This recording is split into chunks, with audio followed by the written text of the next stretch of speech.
अस्सलामुअलैकुम। पेशे खिदमत है एक नई पुरस्कार मुकम्मल कहानी भूतों का खजाना। अब से बहुत पहले की बात है कि रियासत बदरपुर के टूटे फूटे किले में सरकार को कई हजार साल पहले पुराने एक खजाने का पता लगा। ख्याल था कि यह खजाना बहुत ज़्यादा है और इसमें खूबसूरत जेवरात, कीमती हीरे, बड़े बड़े लाल याकूत, फेरोजे और ऐसे ही दूसरे अनमोल पत्थर मौजूद हैं और इन सब चीज़ों की कीमत लगभग कई करोड़ रुपए है। ये देखकर सरकार ने बहुत सारे मजदूरों को किले में खुदाई करने के लिए भेजा। ये किसी को मालूम न था कि खजाना किस जगह और किस मुकाम पर दफन है। बस हुकूमत का एक ही ख्याल था जिसे पूरा करने को उसने कदम उठाया था। काम बड़े जोरों शोर से शुरू हो गया। कई महीनों की लगातार खुदाई के बाद किले के बिल्कुल नीचे और महल के करीब ही बड़े बड़े तहखाने निकले। इन तहखानों तक जाने वाली सुरंगें बड़ी खतरनाक और डरावनी मालूम होती थीं। हजारों साल से ये तहखाने बंद थे, इसलिए बड़े बड़े सांप और बिच्छू इनमें चींटियों की तरह रेंग रहे थे। बड़ी मुश्किल से उनको खत्म करने के बाद खुदाई के माहिर जब तहखानों में दाखिल हुए तो उन्हें कई हजार साल पहले के बादशाहों के हथियार और उनकी बेगमों के खूबसूरत जेवरात मिले। इसके बाद माहिरों ने मजदूरों को हुक्म दिया कि पूरे किले की खुदाई की जाए और जहां भी जो खजाना मिले उसकी इतला फौरन उन्हें पहुंचा दी जाए। हुकूमत को जब ये बात मालूम हुई तो उसने मजदूरों की तादाद में इजाफा कर दिया और काम फिर उसी तरह शुरू हो गया। इधर तो रियासत बदरपुर में खुदाई जारी थी, उधर एक दिन शहर की खुफिया पुलिस के सुपरिंटेंडेंट के पास एक आदमी दौड़ा दौड़ा आया। वो बार बार कह रहा था कि उसे फौरन सुपरिंटेंडेंट से मिलना है, लेकिन पहरेदार सिपाही उसे अंदर जाने से रोक रहा था। आदमी ये देखकर बहुत परेशान हुआ। उसने सिपाही की बहुत खुशामद की। तब कहीं जाकर सुनवाई हुई। सिपाही ने जब कमरे के अंदर जाकर सुपरिंटेंडेंट साहब को इसके बारे में बताया तो उन्होंने उसे फौरन अंदर भेज देने का हुक्म दिया। वो आदमी सुपरिंटेंडेंट के पास पहुंचकर और घबरा गया, मगर जब उन्होंने उसे तसल्ली दी तो उसकी ढारस बंधी, लेकिन इसके बावजूद भी वो बेचैनी से इधर उधर पहलू बदलता रहा।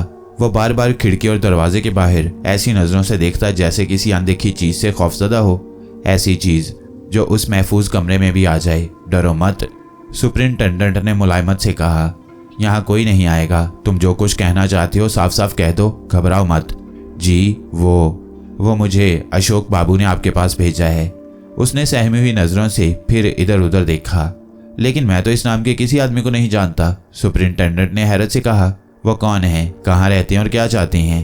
पहली बार वो ये सुनकर झिंपा और फिर जरा आगे बढ़कर कहने लगा, मुआफ कीजिएगा हजूर, मैं दरअसल इतना घबराया हुआ हूँ कि जरूरी बातें कहनी भी भूल गया। मैं रियासत बदरपुर से आ रहा हूँ और वहाँ के गाँव का नंबरदार हूँ। मुझे मजदूरों के सुपरवाइजर अशोक बाबू ने आपके पास भेजा है। बात यह है जनाब कि वो इतना कहकर फिर इधर उधर देखने लगा। कहो क्या बात है? सुपरिंटेंडेंट ने उसकी ढारस बंधाई। बात यह है जनाब, नंबरदार ने आहिस्ता आहिस्ता कहना शुरू किया, कि वहाँ बदरपुर में कुछ ऐसी अजीब बातें हो गई हैं कि हम सब घबरा गई हैं। यही वजह है कि मुझे इस वक्त आपके सामने भी डर लग रहा है। पहले तो वहाँ कुछ ऐसी गड़बड़ नहीं होती थी, लेकिन पिछले एक हफ्ते से हमारी रातों की नींदें अलग उड़ गई हैं और हमारी हुकूमत का नुकसान अलग हो रहा है। सुपरिंटेंडेंट को अब नंबरदार की बातों में कुछ दिलचस्पी पैदा हुई और वह तवज्जो से सुनने लगा। हजूर, नंबरदार ने कहा, रियासत बदरपुर का वो किला बड़ी बड़ी चट्टानों के ऊपर बना हुआ है। इन चट्टानों के नीचे बड़ी लंबी और खौफनाक सुरंगें हैं। किसी को नहीं मालूम कि उन सुरंगों को कौन सा रास्ता जाता है, लेकिन अब शायद आप मेरी बात का यकीन नहीं करेंगे हजूर, कि पिछले चंद दिनों से हमें उन सुरंगों में बड़ी बड़ी डरावनी आवाजें सुनाई देती हैं। पहले तो हम समझे कि जंगली जानवर होंगे, लेकिन जब हमने वो भूत देखा है। भूत? सुपरिंटेंडेंट ने चौंक कर कहा। क्या कह रहे हो? बिल्कुल ठीक कह रहा हूँ जनाब, नंबरदार ने आगे झुक कर कहा। कल ही हमारे सुपरवाइजर अशोक बाबू ने इस बात का भी पता लगाया है कि किले के तहखानों से निकाला गया खजाना किसी नामालूम तरीके से आप गायब हो रहा है। खजाना गायब हो रहा है?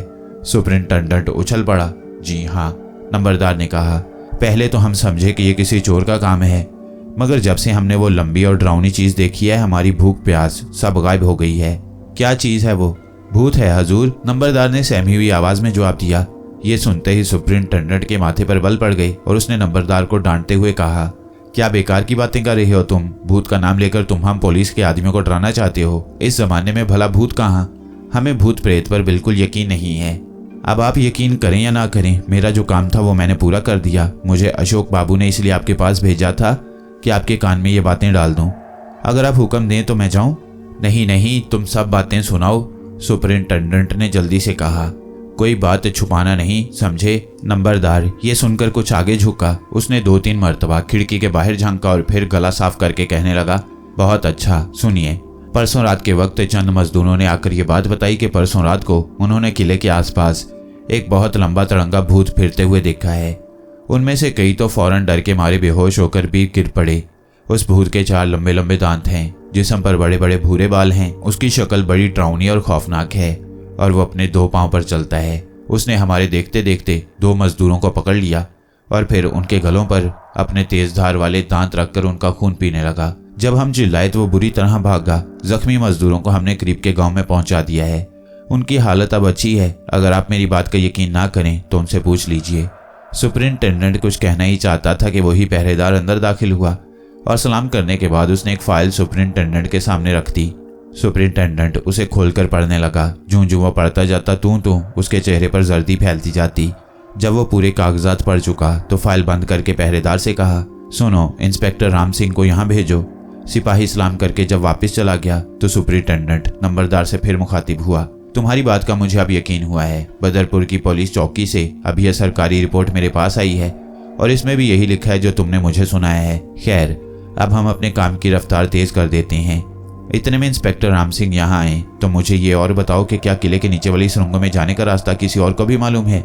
किसी को भी मालूम नहीं हजूर, नंबरदार ने जवाब दिया। पहले तो हमें यह पता ही ना था कि किले के नीचे कुछ सुरंगें भी हैं। जब जमीन पर कुदालें चली तो वो जमीन हमें खोखली मालूम हुई। उसी से मजदूरों के सुपरवाइजर अशोक बाबू ने पता लगाया कि किले के नीचे कुछ सुरंगें भी हैं जो तहखानों को जाती हैं। हो सकता है कि उन सुरंगों में भी खजाना छुपा हुआ हो। सुपरिंटेंडेंट ने पूछा, जी नहीं, खजाना तो दूसरी तरफ शाही महलों के नीचे वाले तहखानों से निकला है। ख्याल यह है कि ये लंबी सुरंगें शाही महलों वाले तहखानों से जा मिलती हैं और उन सुरंगों के रास्ते ही कोई नामालूम चोर खजाना आहिस्ता आहिस्ता ले जा रहा है, इसलिए हम उसका कुछ नहीं बिगाड़ सकते। सुपरिंटेंडेंट ये सुनकर मुंह से सीटी बजाने लगा। दरअसल इस तरह वो सोच रहा था कि अब क्या करे। उसे खुद हैरत थी कि किस तरह इस चोरी का पता लगाए। अचानक दरवाजा खुला और खुफिया पुलिस का इंस्पेक्टर राम सिंह अंदर दाखिल हुआ। उसके सलूट करने से सुपरिंटेंडेंट चौंका और फिर उसे बैठने का इशारा करके कहने लगा, आओ भाई आओ, मैं तुम्हारा ही इंतजार कर रहा था। बात यह है कि मैं एक नया केस तुम्हें देना चाहता हूँ और ये केस है बड़ा अजीब। फरमाइए कौन सा केस है? राम सिंह ने मुस्कुरा कर पूछा। सुपरिंटेंडेंट ने सब बातें मुख्तसरन उसे सुनाई और फिर कहा, और आज मजदूरों के सुपरवाइजर ने नंबरदार को यह खबर देने के लिए भेजा है कि खजाना एक खुफिया सुरंग के रास्ते कोई नामालूम चोर चुपके चुरा कर ले जा रहा है। और सबसे अजीब बात यह कि उस इलाके में एक भयानक भूत भी फिरते हुए देखा गया है। भूत? राम सिंह चौंक पड़ा। सुपरिंटेंडेंट साहब मुस्कुराए। उन्होंने कुछ कहने के लिए अपना मुंह खोला ही था कि नंबरदार को जैसे कोई भूली बात याद आ गई और उसने बड़ी राजदाराना आवाज में कहा, हाँ सुनिए हजूर, मुझे एक खास बात और याद आई। उस भूत पर गोली बिल्कुल असर नहीं करती, उसी से जाहिर होता है कि वो भूत है। ये सुनते ही सुपरिंटेंडेंट और राम सिंह दोनों सोच में पड़ गए। कुछ देर खामोश रहने के बाद सुपरिंटेंडेंट ने कहा, तुमने कहा है कि गोली उस पर कोई असर नहीं करती, इसका मतलब ये हुआ कि उस भूत पर गोली भी चलाई गई थी। ठीक है, अच्छा अब ये बताओ कि गोली वहां किसने चलाई थी? नंबरदार पहले तो झिझका, फिर कहने लगा, अशोक बाबू ने। क्या उनके पास बंदूक का लाइसेंस है? सुपरिंटेंडेंट ने कहा, मालूम नहीं हजूर। ये सुनते ही सुपरिंटेंडेंट ने फौरन घंटी बजाकर सिपाही को बुलाया और उसे कहा कि वो जल्द ही रियासत बदरपुर के अशोक नामी शख्स के बारे में ये मालूम करके बताए कि अब या कभी उसके नाम बंदूक का लाइसेंस जारी किया गया है या नहीं। सिपाही चला गया। इतनी देर में वो सब फिर बातें करने लगे। कुछ देर बाद सिपाही ने आकर यह नई बात बताई कि ऐसा कोई लाइसेंस जारी नहीं किया गया। ये सुनकर सुपरिंटेंडेंट की आंखें चमक उठी और उसने राम सिंह को अजीब सी नजरों से देखा और राम सिंह उन नजरों का मतलब समझकर अपनी गर्दन हिलाने लगा। इसके बाद सुपरिंटेंडेंट ने कहा, राम सिंह, ये सरकारी रिपोर्ट रियासत बदरपुर की पुलिस चौकी से आई है, तुम इसे पढ़ लो और फिर फौरन ही वहां चले जाओ। सबसे पहला काम जो तुम्हें वहां जाकर करना है वो ये है कि किसी न किसी तरह इस बात का पता लगाओ कि वो आदमी अशोक कैसा है। मेरे ख्याल में ये अच्छा आदमी नहीं है। अगर अच्छा होता तो अपने पास बगैर लाइसेंस की बंदूक नहीं रखता। उसके बाद उस खूंखार और अजीबोगरीब भूत और खजाने के चोर का पता चलाना मेरे ख्याल में तुम जैसे बहादुर और नडर जासूस के लिए कोई मुश्किल काम नहीं है। आप बेफिक्र रहिए, मैं सब ठीक कर लूँगा, राम सिंह ने जवाब दिया। अपने साथ पुलिस के जितने जवान तुम ले जाना चाहो ले जा सकते हो, लेकिन सब काम इस तरह हो कि किसी को कानो कान खबर ना हो। लेकिन जनाब, राम सिंह ने बात काटी, अगर आप यही चाहते हैं कि किसी को कानो कान खबर ना हो तो फिर मुझे ये हुक्म न दीजिए कि मैं पुलिस के आदमियों को अपने साथ लेकर जाऊं, क्योंकि इस तरह चोर पुलिस को देखकर चौकन्ना हो जाएगा और उसे होशियार कर देने से सब किए किराए पर पानी फिर जाएगा। आप मुझे अकेला ही जाने दीजिए। मेरे साथ मेरा असिस्टेंट जीवन होगा और वही मेरी चौकीदारी भी करेगा। सुपरिंटेंडेंट के दिल को ये बात बहुत भाई। वो राम सिंह को तारीफी नज़रों से देखते हुए बोला, बात तो ठीक है। अच्छा, जैसे तुम चाहते हो वही करो, लेकिन तुम्हें अपनी हिफाजत की तरफ ज़्यादा ध्यान देने की ज़रूरत है। ये सुनकर नंबरदार, जो बहुत देर से खामोश बैठा उनकी गुफ्तगू सुन रहा था, बोला, हजूर, चौकीदारी के लिए हम गांव के चौकीदार को आपके पास भेज देंगे। आप इसकी फिक्र न करें। वो बहुत होशियार आदमी है, रात को बिल्कुल नहीं सोता, और वहाँ पर आपकी आमद का हाल हम चारों के अलावा और किसी को मालूम ना होगा। सुपरिंटेंडेंट ने ये बात मान ली और फिर राम सिंह से कहने लगा कि वायरलेस के जरिए एक एक बात की खबर उसे शहर पहुंचाते रहना चाहिए, ताकि वक्त पड़ने पर इमदाद का फौरन बंदोबस्त कर दिया जाए।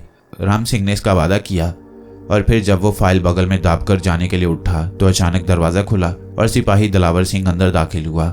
सलूट करने के बाद वो खामोशी से एक तरफ खड़ा हो गया। क्या बात है? सुपरिंटेंडेंट ने पूछा। हजूर, रियासत बदरपुर से आगे वाले गांव से हमारी गश्ती पुलिस ने इतला दी है कि किले की खुदाई करने वाले बहुत से मजदूर कल रात काम से भाग गई हैं। एक अजीब से डरावने जानवर ने, जिसे वो लोग भूत समझ रहे हैं, वहां बड़ी तबाही मचा दी है। वो अपने तेज दांत मजदूरों के गले पर जमाकर उनका खून पी जाता है और मजदूर जख्मी हो जाते हैं।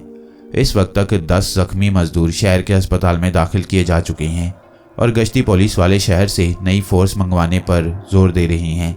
ये सुनते ही सुपरिंटेंडेंट बेताबी से खड़ा हो गया और फिर राम सिंह से बोला, ये केस अब संजीदगी से हाथ में लेना होगा।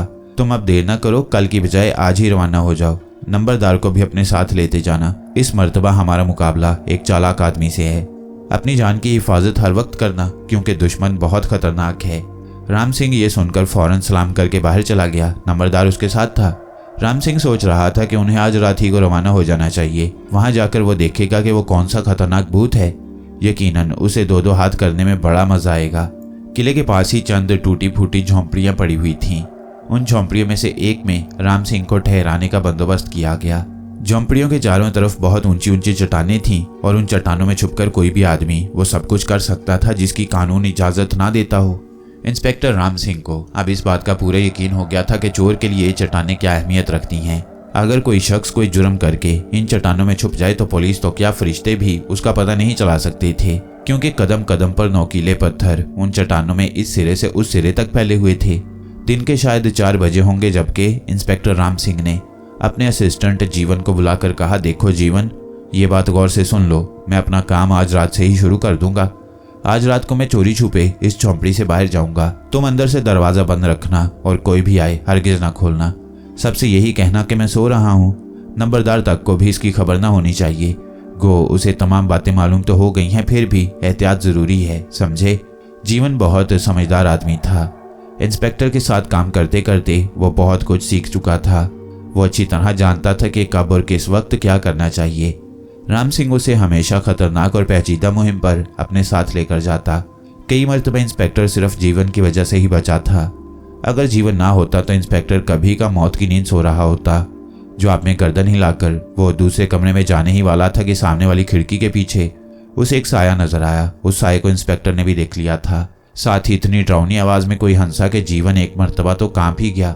ये खतरनाक कहका सुनकर इंस्पेक्टर ने जीवन को हुक्म दिया कि वो दौड़कर उस आदमी को पकड़ लाए जो खिड़की के पीछे छुपा हुआ हो।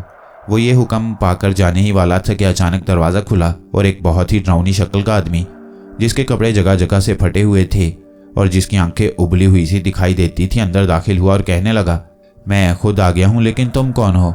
अरे तुम खामोश क्यों खड़े हो? हमें झुक कर सलाम करो, हम इस रियासत के राजा हैं। ये कहकर वो फिर हंसने लगा। उसकी ये बातें सुनकर इंस्पेक्टर को गुस्सा आ गया और उसने सख्त आवाज में उससे पूछा, कौन हो तुम और बगैर इजाजत अंदर क्यों आए हो? हम कौन हैं? उस आदमी ने अजीब सी निगाहों से इंस्पेक्टर को घूरा। हम इस रियासत के राजा हैं। हमारा नाम महाराज अधिराज लखन सिंह मक्खन सिंह तलवारबाज है। लेकिन तुम क्या चाहते हो? तुम्हें किसने सताया? बोलो बोलो फरियादी, हम तुम्हारे साथ पूरा पूरा इंसाफ करेंगे। उसकी ये बातें सुनकर जीवन ने इंस्पेक्टर से कहा कि शायद ये आदमी पागल मालूम होता है, मगर इंस्पेक्टर ने जवाब दिया कि उसने ऐसे पागल बहुत से देखे हैं। जरूर ये पागलपन इस आदमी की कोई चाल है। उसने फिर उस आदमी से पूछा, बोलो तुम यहाँ दीवार के पीछे खड़े हमारी बातें क्यों सुन रहे थे? ये सुनकर वो आदमी पहले तो कुछ घबराया, मगर फिर ढीठ बनकर कहने लगा, हमारी मर्जी, हम राजा हैं, जो चाहें करें।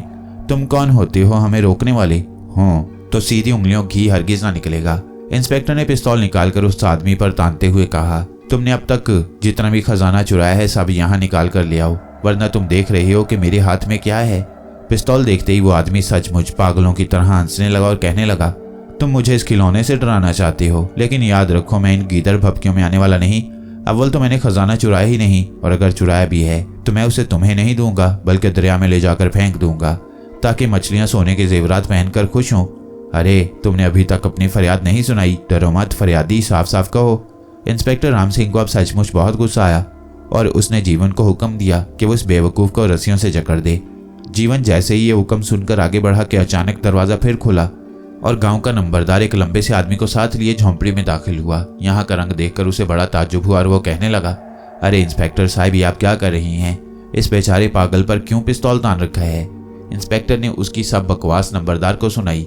नंबरदार पहले तो मुस्कुराया, फिर कहने लगा, अजीब पागल की बात का क्या एतबार, इसे छोड़ दीजिए। ये तो बिल्कुल बेवकूफ़ है, हर नया आदमी इसे मुजरिम ही समझता है, मगर ऐसा नहीं है। बेचारे का दिमाग खराब हो गया है। अब देखिए, ये आपके पिस्तौल से तो ज़रा भी ना डरा, मगर चूहिया का नाम लेते ही दुम दबाकर भाग जाएगा। ये कहकर नंबरदार ने जोर से कहा, अरे रामू, ए रामू। पागल ने आगे बढ़कर कहा, हमें किसने पुकारा? बोलो फरियादी, हम आ गए। नंबरदार ये सुनकर बड़े जोर से हंसा और फिर कहने लगा, अरे बेवकूफ़, तेरे पीछे एक चूहिया खड़ी है। चूहिया का नाम सुनते ही पागल बुरी तरह चीखता चिल्लाता बाहर भाग गया। सब ये देखकर हंसने लगे, मगर इंस्पेक्टर ना हंसा। वो दिल ही दिल में सोच रहा था कि रामू का पागलपन ज़रूर मसनूई है और वो किसी न किसी तरह खजाने की चोरी से ज़रूर आगा है। नंबरदार जब दिल खोलकर हंस चुका तो फिर कहने लगा, माफ़ कीजिएगा इंस्पेक्टर साहब, मैं इस रामू की बातों में सब कुछ भूल गया। मैं तो दयाल को लेकर आपकी खिदमत में हाजिर हुआ था। ये हमारे गाँव का चौकीदार है, लेकिन अब ये रात भर आपकी झोंपड़ी की रखवाली क्या करेगा? बेफिक्र रहिए, हमारे अलावा और किसी को आपके आने का हाल मालूम ना होगा। पहले तो इंस्पेक्टर ने उस चौकीदार को लेने से इनकार किया, मगर जब नंबरदार जोर देकर कहने लगा कि आप हमारी हिफाजत के लिए आए हैं, इसलिए हमारा ये भी फ़र्ज़ हो जाता है कि हम भी आपकी हिफाजत करें, तो इंस्पेक्टर को उसकी ये बात मान लेनी ही पड़ी। शाम से पहले उसे ये मालूम हो गया कि दयाल बहुत अच्छा और शरीफ चौकीदार है और वक्त आने पर वो अपनी जान की भी परवाह न करेगा। इंस्पेक्टर उससे बहुत खुश हुआ और जब रात आ गई तो कहने लगा, देखो, मुझे खिड़कियां खोलकर सोने की आदत है, इसलिए तुम बाहर ही रहना। ज़रा भी कोई बात हो तो मुझे फ़ौरन बता देना। दयाल और जीवन दोनों ने इस बात की हामी भर ली। जब आधी रात गुजर गई और इंस्पेक्टर राम सिंह अपने बिस्तर पर आराम से सो गया तो गांव की तरफ से एक बड़ी भयानक और डरावनी चीख झोंपड़ी की तरफ आती सुनाई दी। ऐसा मालूम होता था जैसे बहुत सारे कुत्ते आपस में गुर्रा रहे हों। इस चीख को सुनकर राम सिंह हड़बड़ाकर उठ बैठा और हैरत से खिड़की के बाहर देखने लगा। दूर दूर तक अंधेरा ही अंधेरा छाया हुआ था और इस खतरनाक अंधेरे में से वही खौफनाक चीख बार बार सुनाई दे रही थी। ये चीख इंसानी हरगिज न थी बल्कि बड़ी अजीब और भयानक थी। यकायक राम सिंह को किसी के भागने की आवाज़ भी सुनाई दी और उस आवाज़ को सुनकर उसने चिल्लाकर कहा, दयाल, अरे भाई चौकीदार, कहाँ हो तुम?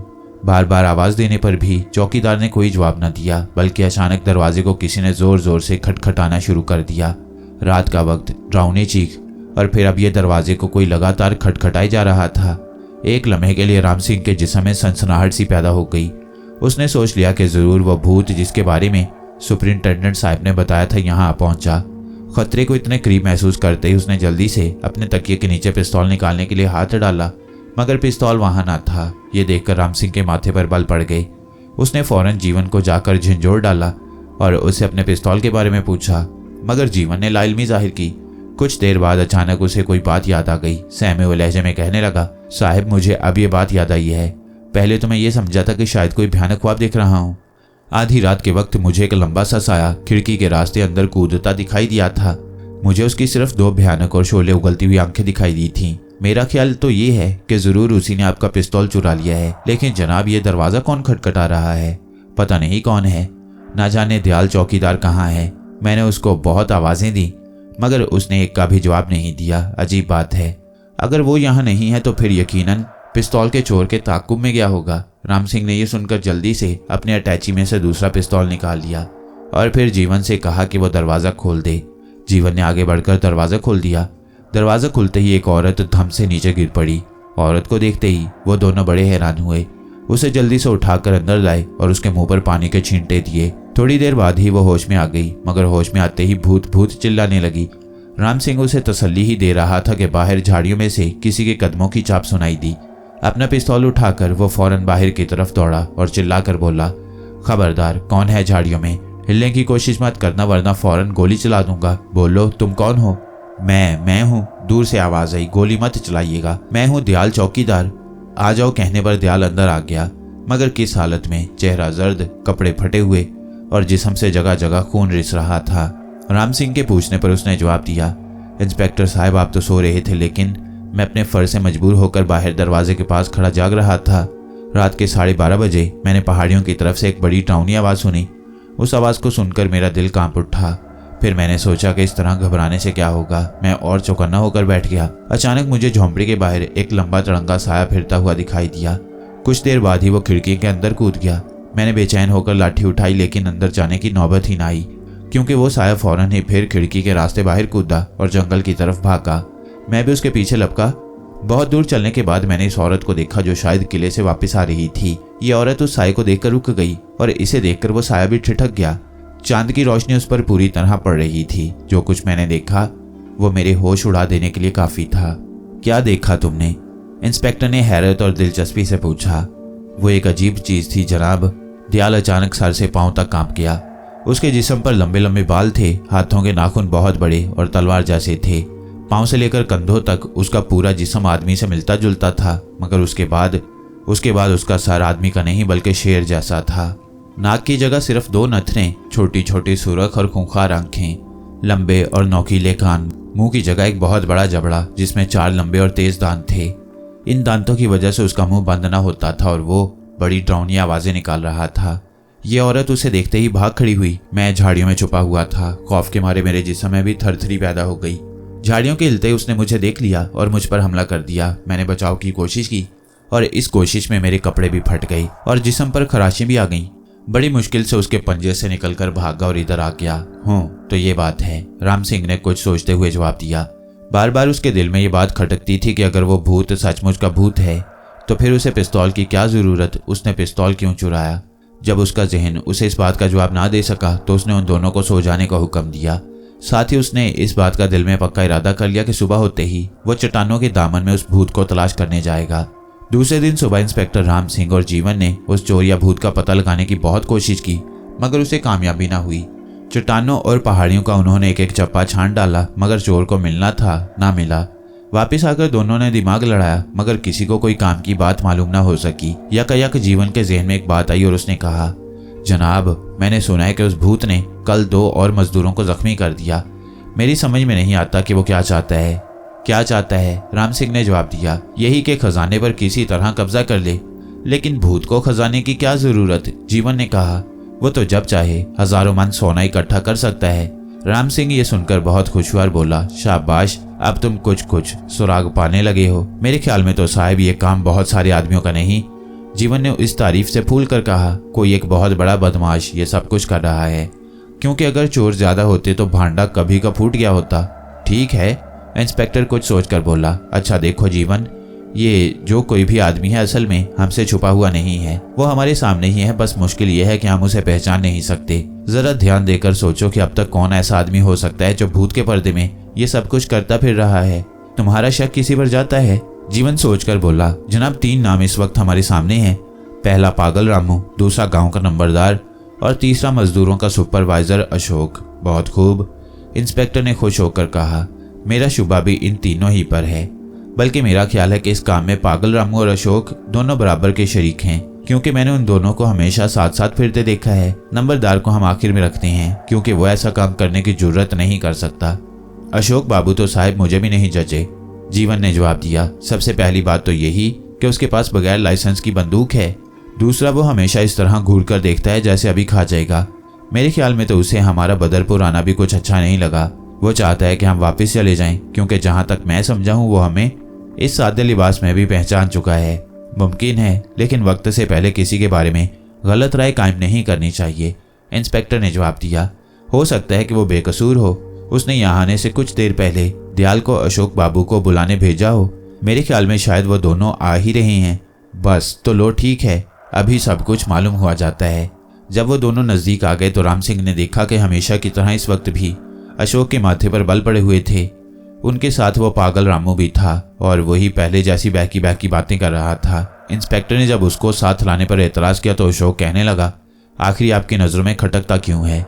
राम सिंह ने जवाब दिया कि वो सिर्फ अकेले में उससे कुछ पूछना चाहता है। मजबूरन अशोक ने यह सुनकर पागल को वापस भेज दिया। जब वो चला गया तो इंस्पेक्टर राम सिंह ने अशोक से भूत के बारे में बातचीत शुरू कर दी। देखिए अशोक बाबू, हमारे ख्याल में भूत जरूर कोई आदमी है जिसने ये गड़बड़ मचा रखी है। वो हमारी नज़रों में है और हम जरूर उसे पकड़ लेंगे। अच्छा? अशोक हंसकर बोला, इंस्पेक्टर साहब, आप उसे भला किस तरह पकड़ेंगे? वो तो छलावा है, छलावा, अभी यहाँ अभी वहाँ। आपको एक नसीहत कर देता हूँ, आप इस चक्कर में मत फंसिए, वरना आपका भी वही असर होगा जो किशोर और ब्रिजमोहन का हुआ था। उनके हाथों की दोनों उंगलियां काट दी गई थीं, समझे आप? मैंने भी भूत का पता लगाने की कोशिश की थी, मगर क्या? नौजवान ने बेताबी से पूछा। दरवाजे पर छिपकली लटकी देखकर इस काम से बाज आ गया। मैं समझा नहीं। मैं आपसे पहले ही ये बात कहना चाहता था इंस्पेक्टर साहब, मगर वक्त ना मिला। दयाल ने पहली मर्तबा गुफ्तगू में हिस्सा लेते हुए कहा, ना जाने उस भूत को हमारी बातों का पहले ही से किस तरह पता चल जाता है। कल आप जब चट्टानों में गए थे तो उसे मालूम हो गया था और हमें इस इरादे से बाज रखने के लिए छिपकली का पैगाम भेजा था। क्या मतलब? राम सिंह चौंक उठा। आप लोगों को मालूम नहीं शायद। अशोक ने वही जहरीली हंसी हंसते हुए कहा, वो भूत जब किसी से नाराज हो जाता है तो उसे 3 मर्तबा छिपकली का पैगाम भेजता है, मौत का पैगाम। हर बार ये छिपकली घर के दरवाजे पर कील से ठुमकी हुई मिलती है। 2 बार पैगाम पाने पर भी अगर वो आदमी अपनी हरकतों से बाज नहीं आता तो फिर तीसरी बार छिपकली के पैगाम के साथ ही उसके दोनों हाथों की उंगलियां किसी तरह कट जाती हैं। दिल में दर्द उठता है, मुंह से झाग निकलते हैं और आदमी फिर हमेशा के लिए बेकार हो जाता है। और ये पैगाम मुझे आ चुका है। राम सिंह ने हैरत से कहा, लेकिन तुमने मुझसे इसका पहले जिक्र क्यों नहीं किया दयाल, जब तुमने उसे देखा था तो? इंस्पेक्टर साहब, दयाल ने जल्दी से घबरा कर कहा, जब तक मुझे ये बात मालूम न थी मैं समझता था कि किसी बच्चे ने शरारत की है। रास्ते में आज अशोक बाबू ने मुझे ये सब बातें बताई। ये सुनकर राम सिंह ने तेज नजरों से अशोक को घूरा और वो उन नजरों की ताब ना लाकर जल्दी से खड़ा हो गया। राम सिंह ने उसे भूत के बारे में जब कुछ और पूछना चाहा तो वो बोला, देखिए जनाब, जिसे आप आदमी समझ रहे हैं वो असल में भूत ही है और भूत के बारे में अपनी जुबान से मैं एक लफ्ज भी ना निकालूंगा। मुझे अपने दरवाजे पर छिपकलियां थोड़ी ही लटकवानी है। जीवन उन लोगों को बातें करता छोड़कर कुछ देर पहले काम से झोंपड़ी के बाहर गया हुआ था। जैसे ही अशोक बाबू बाहर जाने के लिए मुड़े कि अचानक बाहर से उसकी चीख सुनाई दी और उस चीख को सुनते ही सब दौड़े हुए बाहर आ गए। जाकर देखा तो जीवन दरवाजे से लगा बुरी तरह कांप रहा था। राम सिंह के पूछने पर उसने लरसती हुई आवाज में जवाब दिया, दूसरी छिपकली जनाब। इंस्पेक्टर ने जल्दी से दरवाजे की तरफ देखा तो दूसरी छिपकली सचमुच लकड़ी में कील से टंगी हुई थी। ये देखकर दयाल के माथे पर भी अचानक पसीना आ गया। चौकीदार होने के बावजूद वो उस मकरू चीज को देखते हुए घबराता था और अशोक बाबू तो ऐसे घबराए के बगैर नमस्ते कहे वापस चले गए। जब वो बहुत दूर चले गए तो जीवन यकायक हंसने लगा। इंस्पेक्टर बड़ा हैरान हुआ। उसने जब जीवन की इस बदतमीजी के बारे में पूछा तो जीवन ने कहा, जनाब, ये मैंने अदाकारी की थी। अपने चेहरे पर छिपकली देखकर डर पैदा करने के बाद मैं ये मालूम करना चाहता था कि अशोक बाबू को इससे कुछ खुशी होती है नहीं, और मैंने देखा कि मुझे डरते देखकर उनके चेहरे पर अचानक सुर्खी पैदा हो गई थी। इससे जाहिर हुआ कि दाल में जरूर कुछ काला है। इंस्पेक्टर राम सिंह जीवन की जुबान से यह सुनकर कुछ देर तक सोच में पड़ गया। दिल ही दिल में वो जीवन की अकल की तारीफ भी कर रहा था और साथ ही ये भी सोच रहा था कि उसे पहले ये बात क्यों ना सूझी। फौरन आगे बढ़कर उसने जीवन की कमर ठोंकी और कहा, शाबाश जीवन, तुमने बहुत दूर की सोची। बहरहाल अब हम इसी नुक्ते को लेकर अपनी तफ्तीश को आगे बढ़ाएंगे। अब तुम्हारा और दयाल का एक काम है। फरमाइए इंस्पेक्टर साहब, दयाल ने आगे बढ़कर कहा। तुम और जीवन दोनों अब अशोक और पागल पर नजर रखो, क्योंकि ये बात तो अब जाहिर हो ही गई है कि दरवाजे पर ये छिपकलियां लटकाने वाला काम उन दोनों में से किसी एक का जरूर है। ये सुनकर दोनों ने अपनी गर्दन हिलाई। कुछ देर खामोश रहकर जीवन ने कहा, जनाब, एक बात मुझे और याद आई। मेरे ख्याल में ये बात जरूर हमें सुराग लगाने में मदद देगी। क्या बात? जिस वक्त वो पागल रामू और अशोक बाबू अंदर आए तो मैंने देखा कि उनके कपड़ों पर लंबे लंबे और काले बाल लगे हुए हैं। ये बाल उसी भूत के बाल से मिलते जुलते हैं। मान लिया, इंस्पेक्टर ने जवाब दिया, मगर तुम्हें ये यकीन किस तरह हो गया कि वो बाल उसी भूत ही के हैं? तुमने तो उसे आज तक नहीं देखा। अगर देखा भी है तो अंधेरे में क्या तुम्हें उसके बाल दिखाई दे गए थे? बजाय इसके कि जीवन जवाब देता, दयाल ने जल्दी से आगे बढ़कर कहा, इंस्पेक्टर साहब, मैंने ये बात जीवन को बताई थी। मैंने उस भूत को देखा ही नहीं बल्कि उसके पंजों से जख्मी भी हुआ हूँ। जिस रात मैं उसके हाथों जख्मी हुआ था उसके दूसरे दिन अपने कपड़ों पर भी मुझे ऐसे ही बाल नजर आए थे, मगर 2-3। लेकिन अशोक और पागल रामू के कपड़ों पर तो अनगिनत बाल थे। अच्छा, इंस्पेक्टर ने हैरत से कहा, ये तो बहुत ही काम की बात है। जी हाँ साहब, जीवन बोला। इसी से मैंने ये नतीजा निकाला है कि वो दोनों ही भूत हैं और बारी बारी भूत वाला लिबास पहनते हैं, इसलिए उनके कपड़ों पर वो बाल नजर आते हैं। इंस्पेक्टर राम सिंह ने खुश होकर मुंह से एक सीटी बजाई, साथ ही कहने लगा, बात एक हद तक दिल को लगती है। अच्छा देखो, ये बातें उन दोनों को हरगिज मालूम ना हो। अगर वो चौकन्ने हो गए तो बना बनाया खेल बिगड़ जाएगा। बस तुम खामोशी से उनकी निगरानी करो। मैं अगर चाहूँ तो उन्हें अभी गिरफ्तार कर सकता हूँ, लेकिन जो मजा उन्हें मौके पर गिरफ्तार करने से आएगा वो फिलहाल नहीं आ सकता। कल हम उन सुरंगों की तरफ जाएंगे और जैसे भी होगा उन खुफिया रास्तों को तलाश करने की कोशिश करेंगे जो सुरंगों को जाता है। बस थोड़ी सी मेहनत की और ज़रूरत है, फिर हम कामयाब हो जाएंगे। अब तुम दोनों जाओ और उनकी निगरानी इस तरह करो कि उन्हें ज़रा पता ना चले। दयाल और जीवन ये हुक्म पाकर खुश खुश बाहर चले गए। फिर रात आ गई, लेकिन ये रात आराम से गुजरती दिखाई ना देती थी। वो तीनों चौकन्ने होकर सो रहे थे। ज़रा सा भी खटका होता तो फौरन इंस्पेक्टर का हाथ अपने पिस्तौल पर जाता। जंगली जानवरों की आवाज़ें तो थी ही, लेकिन अब गांव की तरफ से वही डरावनी आवाज़ बार बार सुनाई देने लगी थी। उस आवाज़ को सुनकर वो तीनों सोते सोते उठ बैठे। फिर कुछ ही देर बाद वो डरावनी आवाज़ आहिस्ता आहिस्ता झोंपड़ी के नज़दीक आने लगी। जब वो बिल्कुल ही करीब आ गई तो इंस्पेक्टर अपना पिस्तौल हाथ में लेकर उठा। वो दरवाज़ा खोलना ही चाहता था कि पीछे से दयाल ने पुकारा, इंस्पेक्टर साहब बाहर मत जाइए, ये काम मेरा है। आप आराम से सोइए, मैं जाकर देखता हूँ। देखने की ज़रूरत नहीं, उसे पकड़ने की ज़रूरत है, इंस्पेक्टर ने जवाब दिया। जनाब दयाल ठीक कह रहा है, ये काम इस वक्त का नहीं है। आप ही ने तो कहा था कि उसे सुरंगों के अंदर ही गिरफ्तार करेंगे। इससे पहले कि इंस्पेक्टर कुछ जवाब देता वो पुरस्कार आवाज़ दूर होती गई, फिर बिल्कुल ही सुनाई देनी बंद हो गई। इंस्पेक्टर वापस बिस्तर पर आकर बैठ गया। पूरी रात इसी तरह जागते जागते गुजर गई और जब सुबह हुई तो जीवन दरवाज़ा खोलकर बाहर गया। उसका ख्याल था कि हो सकता है वो भूत कुछ निशान झोंपड़ी के बाहर वाली जमीन पर छोड़ गया हो। इंस्पेक्टर लिबास तब्दील कर रहा था कि जीवन बौखलाया हुआ अंदर दाखिल हुआ।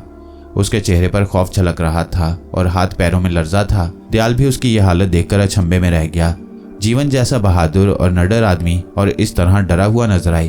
क्या बात है, क्या हुआ? इंस्पेक्टर ने जल्दी से कहा। तीसरी छिपकली, जीवन ने आहिस्ता से कहा। इंस्पेक्टर दौड़ा दौड़ा बाहर गया, फौरन दरवाजा खोला और फिर वहीं ठिठक कर रह गया। वाकई दरवाजे पर तीसरी छिपकली कील से ठुंकी हुई थी।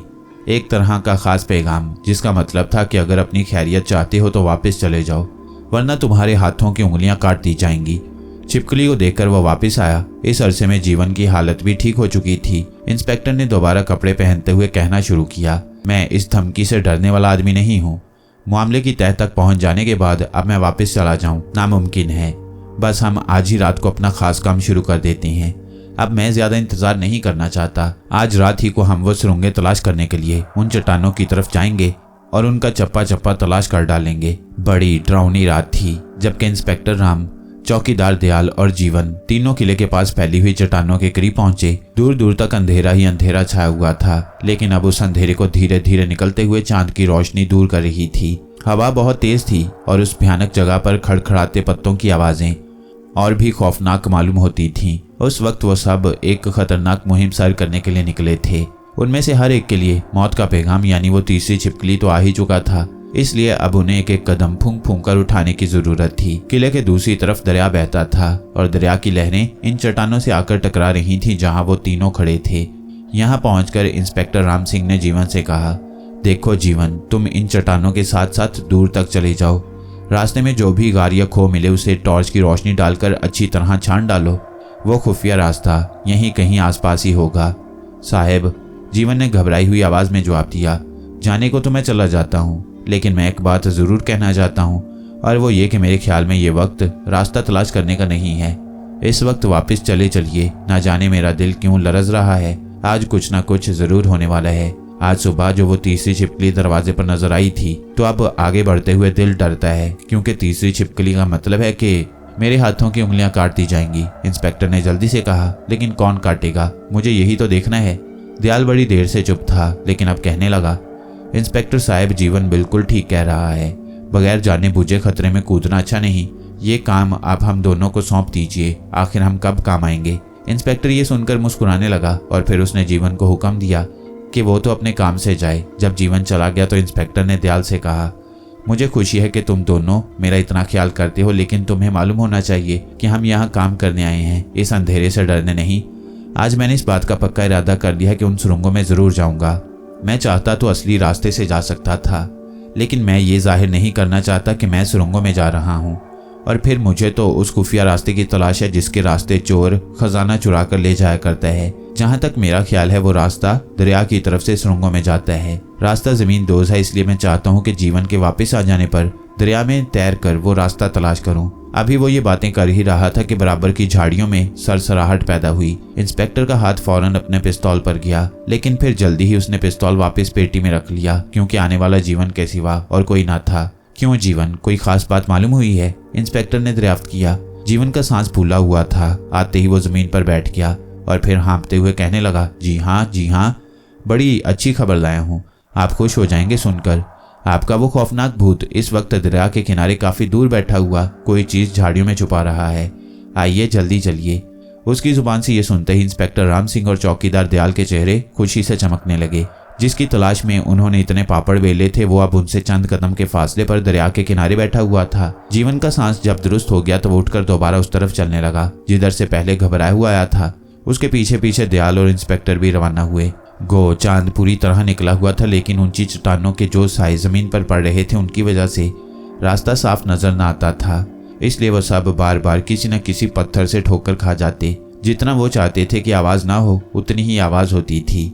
जल्दी ही वो तीनों उस जगह पहुंच गए जहां वो खौफनाक भूत बैठा था। मगर राम सिंह को यह देखकर बड़ी हैरत हुई कि दरिया के आसपास उस वक्त कोई ना था। तुमने तो कहा था कि वो दरिया के किनारे बैठा है। जी हाँ, मैंने ठीक कहा था, जीवन ने जवाब दिया। जब मैं यहाँ आया तो वो झाड़ियों में कोई चीज छुपा रहा था। बार बार इधर उधर देखता भी जाता था ताकि कोई उसे देख ना ले। जब उसे ये इत्मीनान हो गया कि इस जगह उसके अलावा और कोई नहीं है तो झट से पानी में कूद गया। इधर वो पानी में कूदा, उधर मैं आपके पास दौड़ा। अभी तक वो पानी ही में है। देखिए देखिए, किसी ने पानी के ऊपर सर उभारा। वाकई किसी इंसान का सर पानी के ऊपर नजर आ रहा था। सांस लेने के बाद उस सर ने फिर डुबकी लगाई और पानी की सतह बराबर हो गई। लेकिन ये तो भूत मालूम नहीं होता, इंस्पेक्टर ने हैरत से कहा। भूत के जिस्म पर तो लंबे बाल होने चाहिए, जैसे कि गांव वालों का ख्याल है। आपका ख्याल दुरुस्त है, वो बालों वाला लिबास ही तो झाड़ियों में छुपाया गया है। तो इसका मतलब ये हुआ कि वो कोई आदमी है, दयाल ने कहा। हाँ, लेकिन ये तो हम पहले ही से जानते हैं। देखना भी यह है कि वो आदमी है कौन, इंस्पेक्टर राम सिंह ने आहिस्ता से कहा। बड़ी देर तक वो वहां चट्टानों में छुपे हुए दरिया के पानी पर नजर जमाए खड़े रहे, लेकिन फिर कोई सर न उभरा। राम सिंह को बड़ी हैरत हुई। वह सोच रहा था कि या तो पानी में डुबकी लगाने वाला हमेशा के लिए तह में बैठ गया है, या फिर पानी के अंदर से कोई खुफिया रास्ता ऐसा है जिससे होकर वो आदमी सुरंगों में चला गया है। अभी वह ये सोच ही रहा था कि अचानक उसे पीछे से किसी के कदमों की आवाज सुनाई दी। उसने पलट कर देखा तो एक साया नजर आया। ऐसा लगता था जैसे उस साये ने भी उसे देख लिया था, क्योंकि फिर फौरन ही वो गायब हो गया। ये महसूस करते ही इंस्पेक्टर राम सिंह अपना पिस्तौल निकालकर उस तरफ दौड़ा।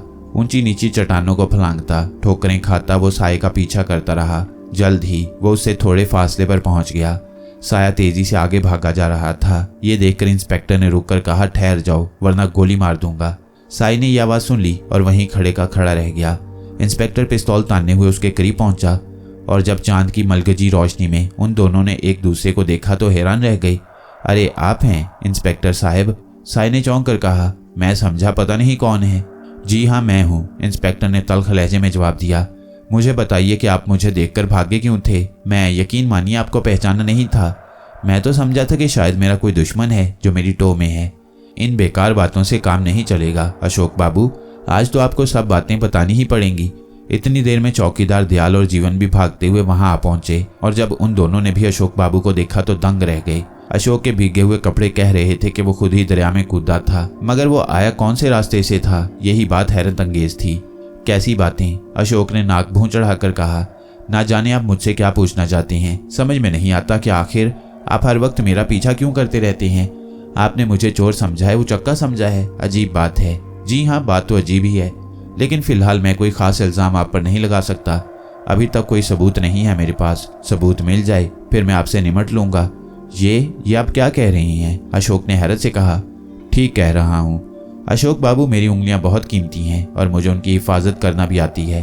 सच बताइए, आप इतनी रात गई यहाँ क्या करने आए थे? अशोक ये सुनकर बगलें झांकने लगा। बताइए, आपने दरिया के किनारे झाड़ियों में क्या चीज छुपा रखी है? कुछ भी रखा है मैंने, अशोक ने लाल पीला होकर कहा। आप कौन होते हैं मेरे राजों को जानने वाले? इतने सख्त लहजे में बात करने की जरूरत नहीं है मिस्टर, इंस्पेक्टर ने तेज होकर कहना शुरू किया। आप मेरे इख्तियारात से अच्छी तरह वाकिफ हैं। मुझे इस पर मजबूर मत कीजिए कि मैं आप पर सख्ती करूं। मुझे सिर्फ इतना बता दीजिए कि झाड़ियों के पीछे आपने क्या चीज छुपा रखी है। मैं चाहूं तो खुद जाकर देख सकता हूं, मगर मैं आपकी जुबान से सुनना चाहता हूं। दूसरी बात यह भी बताइए कि आप पानी में क्यों कूदे थे? मुझे गर्मी लग रही थी। बातों में मत डालिए, मैं कच्ची गोलियां नहीं खेल रहा हूं। अब मुझे आखिरी बार चुपचाप ये बता दीजिए कि वो खास रास्ता कौन सा है? रास्ता? कैसा रास्ता? वो रास्ता जो दरिया में से सुरंगों को जाता है और जिसमें से होकर आप रोजाना किले के नीचे वाली सुरंगों में जाया करते हैं। ओह, तो ये बात है। अशोक ने एक लंबा ठंडा सांस भरा। मुझे अब मालूम हुआ कि आप मुझी पर शक कर रही हैं। खैर कोई बात नहीं, मैं ही अगर वह भूत हूं तो फिर एक तो मेरे पकड़ने के लिए सबूत मुहैया कीजिए, दूसरे मेरा वारंट लेकर आइए। ये सुनकर इंस्पेक्टर भी झिझका, क्योंकि अशोक उस वक्त एक कानूनी बात कर रहा था। इंस्पेक्टर ने सोचा कि अगर वो नरमी बरतेगा तो मुमकिन है अशोक कुछ कबूल दे, इसलिए उसने आहिस्ता से कहा, देखो अशोक बाबू, हमें तुम पर शक जरूर है, लेकिन अगर तुम चाहो तो इस शक को दूर कर सकते हो। क्यों ख्वामखा बात बढ़ाते हो? जो बात तुम्हें मालूम है सच सच कह दो। मैं तुम्हारा दोस्त हूँ, दुश्मन नहीं। अशोक कुछ देर तक गर्दन नीचे किए सोचता रहा। जीवन और दयाल खामोशी से उसे देखते रहे। आखिर अशोक ने गर्दन ऊपर उठाई और आहिस्ता से कहने लगा, आप मेरी जिंदगी का बहुत बड़ा राज मालूम करना चाहते हैं तो लीजिए, सुन लीजिए। हमारे पिताजी ने जो मकान और जमीनें हमारे नाम की थी, उनके कागजात मिट्टी के एक मोहरबंद सुराही में बंद थे और वो सुराही कल रात मेरे पागल भाई ने दरिया में फेंक दी। पागल? वो पागल आपका भाई है? इंस्पेक्टर ने हैरत से कहा। जी हाँ, वो मेरा भाई है। उन कागजात को हासिल करने के लिए मैं कल से अब तक रात को कई बार दरिया में छलांगे लगा चुका हूँ। पहले अपनी घड़ी और रुपए पैसे झाड़ियों में छुपा देता हूँ और फिर पानी में कूद जाता हूँ। अभी तक वो सुराही मुझे नहीं मिल सकी। अगर वो मुझे मिल जाए तो मेरी बाकी जिंदगी आराम से गुजर जाए। क्या आप जो कह रही हैं बिल्कुल सच कह रही हैं? इंस्पेक्टर ने आहिस्ता से कहा।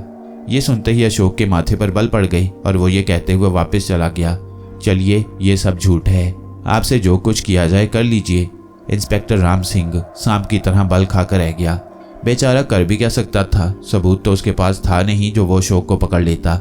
मजबूरन वो दयाल और जीवन की तरफ मुड़ा और कहने लगा, आओ जीवन, हम दरिया में गोता लगाते हैं। मगर जीवन ने कोई जवाब न दिया। वो वहां होता तो बोलता। दयाल भी इधर उधर देख रहा था मगर जीवन नजर न आया। दोनों बहुत हैरान हुए। अभी अभी तो वो वहां खड़ा था, मगर ना जाने अब उसे जमीन खा गई थी या आसमान। बड़ी अजीब बात थी। ये जीवन कहाँ गया? इंस्पेक्टर राम सिंह ने दयाल से पूछा। अभी तो साहब यहाँ खड़े थे, दयाल ने जवाब दिया। खैर, हो सकता है वो अशोक का पीछा करने गया हो। आदमी होशियार है, मेरे ख्याल में फौरन ही वापस आ जाएगा। ये कहकर वो फिर सोचने लगा और कुछ देर बाद बोला, अजीब बात तो यह है कि अशोक का भाई वो पागल रामू है। चलो मान लिया, मगर रामू ने एक बार मुझसे कहा था कि वो खजाना दरिया में ले जाकर फेंक देगा। अब यहाँ सवाल पैदा होता है कि अशोक दरिया में क्या तलाश करता है? क्या वो खजाना जिसे पागल रामू दरिया में फेंक चुका है? दूसरा सवाल यह है कि वो रात ही को क्यों दरिया में गोता लगाता है, दिन को क्यों नहीं लगाता? क्यों दयाल, तुम्हारा क्या ख्याल है? इंस्पेक्टर साहब, आप मुझसे ज्यादा समझदार हैं, दयाल ने जवाब दिया। जो आप सोचते होंगे ठीक ही सोचते होंगे, लेकिन मैं इतना जरूर कहूंगा कि अशोक इतना बुरा आदमी नहीं है जैसा कि आप उसे समझते हैं। मैं उसे अरसे से जानता हूं, मगर वो ऐसा आदमी नजर नहीं आता। खैर, ये तो मैं बेहतर समझता हूं। पहले तुम ये देखो कि जीवन कहाँ गया, जरा उसे आवाज दो। दयाल ने जोर जोर से 5-6 आवाजें दी। अचानक किले के पास वाली चट्टानों के करीब से जीवन ने उन आवाजों का जवाब दिया। उसकी आवाज मालूम होता था जैसे कुएं में से आ रही है। इस आवाज को सुनकर वो दोनों उस तरफ दौड़े। जीवन उन्हें पुकार रहा था। जब वो दोनों किले के करीब पहुंच गए तो राम सिंह ने पुकार कर कहा, जीवन कहाँ हो तुम? यकायक बहुत करीब से आवाज आई, मैं यहाँ हूँ जनाब, इधर आइए, इधर। अरे आखिर किधर आऊं, तुम नजर तो आते ही नहीं। इंस्पेक्टर ने जवाब दिया, इस चट्टान के पास आइए जहाँ एक सूखा पेड़ है। इंस्पेक्टर ने देखा तो वो पेड़ सिर्फ चंद कदम के फासले पर ही था। जब वो करीब पहुंचा तो जीवन की आवाज आई, हाँ साहब, यहीं देखिए गड्ढा है, मैं उस गड्ढे में गिर गया हूँ। इंस्पेक्टर राम सिंह ने जेब से टॉर्च निकालकर जलाई और फिर उसकी रोशनी गड्ढे में डाली। जीवन कोई 4 गज नीचे उस गड्ढे में खड़ा हुआ था। इंस्पेक्टर को करीब पाकर जीवन फिर कहने लगा, ज्यादा जोर से मत बोलिएगा, मेरे ख्याल में तो यही वो खुफिया रास्ता है जो सुरंगों को जाता है। अशोक बाबू तो हमें बहकाने के लिए हमें दूसरे रास्ते पर लगा रहे थे, मगर तुम्हें ये रास्ता कैसे मिला? इंस्पेक्टर ने दरियाफ्त किया। बस जनाब, किस्मत है, जब मैं इधर आया तो इस गड्ढे के मुंह पर सूखी झाड़ियां पड़ी हुई थीं। मैं जैसे ही उन्हें रौंदता हुआ आगे बढ़ा, धड़ाम से इस गड्ढे में गिर गया। यहाँ मुझे ठंडी ठंडी हवा भी लग रही है और हल्की हल्की आवाज़ें भी आ रही हैं। आप दोनों भी नीचे कूद आइए। इंस्पेक्टर और दयाल पहले तो झिझके, लेकिन फिर गड्ढे में कूद गए। वहां जाकर उन्होंने देखा कि वाकई उस गड्ढे में से एक खुफिया रास्ता किसी नामालूम गार की तरफ जा रहा है और उस गार में से खट खट की आवाज़ें आ रही हैं। साफ मालूम होता था कि यह रास्ता किले की तरफ जा रहा है। टॉर्च की रोशनी ज़मीन की तरफ डालकर जब इंस्पेक्टर ने गौर किया तो खुशी की वजह से उसकी आंखें चमकने लगीं। उस खुफिया रास्ते की ज़मीन पर किसी के बहुत बड़े बड़े पैरों के निशान थे। जीवन ने भी ये निशान देखे और दयाल तो उन्हें देखकर डर ही गया। इंस्पेक्टर साहब, ज़रूर ये उसी भूत के पैरों के निशान हैं। दयाल ने आहिस्ता से कहना शुरू किया। अगर आप वाकई इस खुफिया सुरंग में जाना चाहते हैं तो सबसे आगे जीवन को रखिए, बीच में खुद रहिए और आखिर में मैं रहूँगा, ताकि अगर कोई आफत आए तो हम दोनों ही पर आए, आप महफूज रहें। इंस्पेक्टर राम सिंह ने दयाल की ये बात मान ली और फिर अपना पिस्तौल निकालकर पहले तो उसकी गोलियां देखीं और फिर ये तीनों फूंक फूंक कर कदम रखते हुए उस सुरंग के अंदर दाखिल हो गए। बड़ा घुप अंधेरा छाया हुआ था और उस अंधेरे में टॉर्च की रोशनी बहुत हल्की नजर आती थी। जूं जूं वो आगे बढ़ रहे थे, ठंडी हवा के झोंके भी ज्यादा आ रहे थे। साथ ही मजदूरों के कुदालने चलाने की आवाजें भी साफ सुनाई देती थीं। हैरत की बात तो ये थी कि उस सुरंग का रास्ता बिल्कुल साफ था, यानी जमीन पर पत्थर वगैरह बिल्कुल न थे जो उन लोगों के आगे बढ़ने में कुछ रुकावट पैदा करते। चिमगादड़ों और जहरीले सांपों के फुंकारने की आवाजें भी सुनाई दे रही थीं। जब कभी कोई चिमगादड़ या कोई पहाड़ी टिड्डा जोर से चीखता तो अचानक उनके दिल लरजने लगते। राम सिंह का हाथ फौरन पिस्तौल के घोड़े पर जाता और वह चौकन्ना होकर इधर उधर देखने लगता। अब टॉर्च उसने जीवन के हाथ में थमा दी थी और जीवन एक हाथ में पिस्तौल और दूसरे में टॉर्च लिए आगे ही आगे बढ़ता जा रहा था। इंस्पेक्टर ये सोचकर दिल ही दिल में बहुत खुश हो रहा था कि अब कुछ ही देर के बाद वो अशोक बाबू के हाथों में हथकड़ियां पहना देगा। अगर ये नहीं तो कम से कम कोई ऐसा सबूत तो जरूर ही हासिल कर लेगा जिसकी मौजूदगी में वो अशोक बाबू को चोर साबित कर सके। कम से कम 15 मिनट लगातार चलने के बाद वो सब दाहिनी तरफ मुड़ गए, क्योंकि ये खुफिया रास्ता भी आगे जाकर मुड़ जाता था। उधर मुड़ते ही हैरत की वजह से उनके मुंह से सिसकियां सी निकल गईं। राम सिंह जल्दी से बढ़कर जीवन के आगे पहुंच गया। उस लंबी सुरंग में अब आगे जाकर दोनों तरफ दीवारों पर मशालें जल रही थीं। मशालों की मौजूदगी जाहिर करती थी कि आगे कोई ना कोई जरूर मौजूद है, जब ही तो उसने ये मशालें जलाई हैं। मशालों की रोशनी में चंद चीजें और भी नजर आईं। सोने के लिए लकड़ी की एक मेज, बैठने के लिए लकड़ी की एक लंबी बेंच और खाने पकाने के लिए मिट्टी के तेल से जलने वाला एक चूल्हा। और लेकिन वो क्या चीज थी जिसे देखकर इंस्पेक्टर राम सिंह बेताबी से आगे बढ़ा था?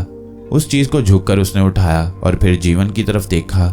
दरअसल वो पागल रामू के पहनने की टोपी थी जो उस वक्त बेंच पर पड़ी हुई थी। साथ ही अशोक बाबू के 2 ऐसे कपड़े भी थे जिन्हें वो और राम सिंह कई मर्तबा उन्हें पहने हुए देख चुके थे। गोया अब हर तरह से अशोक बाबू अपने बिछाए हुए जाल में फंस चुके थे। चलो ठीक है, अब वो मेरे हाथ से बचकर नहीं निकल सकता। इंस्पेक्टर राम सिंह ये कहता हुआ जैसे ही आगे बढ़ा, अचानक एक जोर का धमाका हुआ। एक बड़ी अजीब गिड़गिड़ाहट की आवाज, और ये आवाज उसके पीछे से आई थी। उसने जैसे ही पीछे मुड़कर देखा तो हैरत से उसकी आंखें फटी की फटी रह गईं। सुरंग के अंदर निकली हुई एक बड़ी सी चट्टान टूटकर अंदर आ गिरी थी और उसने वापस जाने का रास्ता अब बिल्कुल ही बंद कर दिया था। मगर सबसे ज्यादा दुख पहुंचाने वाली बात यह थी कि दयाल उस चट्टान से दब गया था, क्योंकि अब वो नजर न आता था। इस ख्याल की तस्दीक यूं भी हो गई कि यकायक चट्टान के दूसरी तरफ से किसी के कराहने और चीखने की आवाज आई। आवाज यकीनन दयाल की थी। वो बार बार कह रहा था, ओ मर गया, मेरी टांग, हाय कोई मुझे बचाए, मेरी टांग टूट गई, मर गया।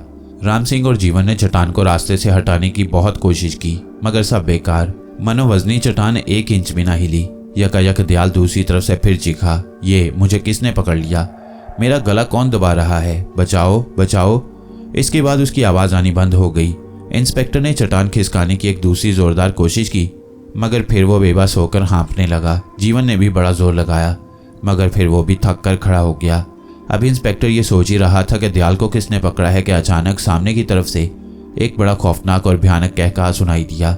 इंस्पेक्टर ने जल्दी से मुड़कर देखा तो उसे बड़ी हैरत हुई।